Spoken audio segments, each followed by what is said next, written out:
Hi guys, நீங்க என்ன பார்க்க போறோம்னா மகாநதி சீரியல் டுடே எபிசோட் தான் பார்க்க போறோம். இதுல என்ன நடக்குதுன்னா, நிவினுக்கு வந்து ரொம்ப தலை வலிக்குது. அவங்க அம்மா வந்து தைலத்தை எடுத்துட்டு வராங்க. இந்த தேய்லன்னு சொல்லிட்டு தைலத்தை எடுத்து தேய்ச்சி விடுறாங்க. நான் தான் சொன்னேன் இல்லையா, நீங்க 2 பேர் தனித்தனியாக தான் படுக்கிறீங்க. அதை என்னதான் கல்யாணம் முடிச்சாலும் நீ அவனை ஏத்துக்கல அப்படின்னும் போது நீ எதுக்கு இன்னும் அவளை டிவோர்ஸ் கொடுக்காம இருக்க? உன் லைஃப்பை பார்க்க வேண்டியதானே? இவ்வளவு பெரிய வீடு இருக்கும் போது நீ அதை விட்டுட்டு நீ எதுக்கு ஹாலில் படுத்திருக்கணும்? அம்மா சொல்றதை கேள்றா, அவளுக்கு எவ்வளவு அமௌண்ட் கொடுக்கணுமோ நம்ம கொடுத்து அனுப்பிடலாம், டிவோர்ஸை கொடுத்து அனுப்பிடு அப்படின்ற மாதிரி சொல்றாங்க. இங்க நிவின் வந்து யமுனாவை வீட்டுக்கு கொடுக்காத மாதிரி பேசுறாங்க. அதெல்லாம் அனுப்ப முடியாது. அவன் என் மேல வச்சிருந்தது ஒரு லவ். அதனால என்னால ஏத்துக்க முடியல. நான் எப்ப ஏத்துக்கிறேன்னா ஏத்துக்கிறேன். அதனால அவளுக்கு டிவோர்ஸ் கொடுத்தலாம் அனுப்ப முடியாது அப்படின்ற மாதிரி அவங்க அம்மாட்ட சொல்லிடுறாங்க. என்னமும் பண்ண அப்படின்னு சொல்லிட்டு போயிடுறாங்க. இங்கிட்டு யமுனா காலையிலேயே கிளம்பி அவங்க அம்மா வீட்டுக்கு வராங்க. வந்தோடனே அம்மா அப்படின்னு சொல்லிட்டு சொல்றாங்க. அவங்க அம்மா நான் தோசை ஊத்தி தரவான்னு கேட்கறாங்க.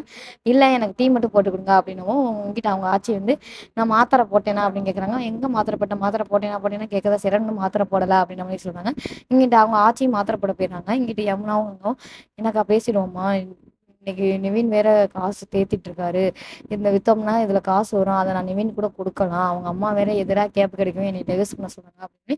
அதுக்கு நிவின் என்ன சொல்றாரு, நிவின் என்னெல்லாம் பண்ண முடியாதுன்னு சொல்லிட்டாரு அப்படின்ற மாதிரி சொல்றாங்க. இங்கிட்ட அவங்க அம்மா வந்து உட்காந்துடுறாங்க.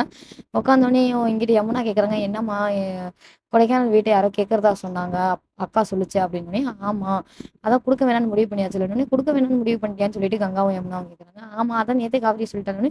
அதெல்லாம் கிடையாது, அவளுக்கு நிறைய சொத்து இருக்கு, அதனால அவள் அப்படி நினைக்கிறா, நாங்க இங்க ரொம்ப கஷ்டப்படுறோம் அப்படின்னு சொல்லிட்டு யமுனா வந்து இன்னைக்கு காலையில் நடந்தது, அவங்க மாமியா பேசினது, நிவினுக்கு இப்படி கஷ்டப்படுறது எல்லாத்தையும் சொல்றாங்க. இங்கிட்டு கங்கா வந்து என் புருஷன் நாங்க வெளியூர் போய் கஷ்டப்பட்டுட்டு இருக்காரு, காசு இருந்துச்சுன்னா அவளும் இங்கேயே இருப்பாரு அப்படின்ற மணிக்கு இங்கிட்ட அவங்க அம்மாட்ட சொல்றாங்க. சரி விடுங்க, நீங்க இவ்வளவு கஷ்டப்படுறீங்க, இருந்தாலும் என்னால காவேரிட்ட கேட்காம முடிவெடுக்க முடியாது, நான் காவேரிட்ட கேட்டு சொல்றேன் அப்படின்ற மணிக்கு சொல்லிடுறாங்க. ஏதோ ஒண்ணு, நீ காவேரியை மட்டும் மனசுல வச்சுட்டு முடிவெடுக்காம எங்களையும் மனசுல வச்சுட்டு முடிவெடு அப்படின்னு சொல்லிட்டு சொல்றாங்க. இங்கிட்டு வந்து அவங்க அம்மா உட்காந்து எதையோ யோசிச்சுக்கிட்டே இருக்காங்க. அந்த நேரம் காவேரி வராங்க. வந்தோடனே என்ன எதையோ யோசிச்சுட்டு இருக்கணும்.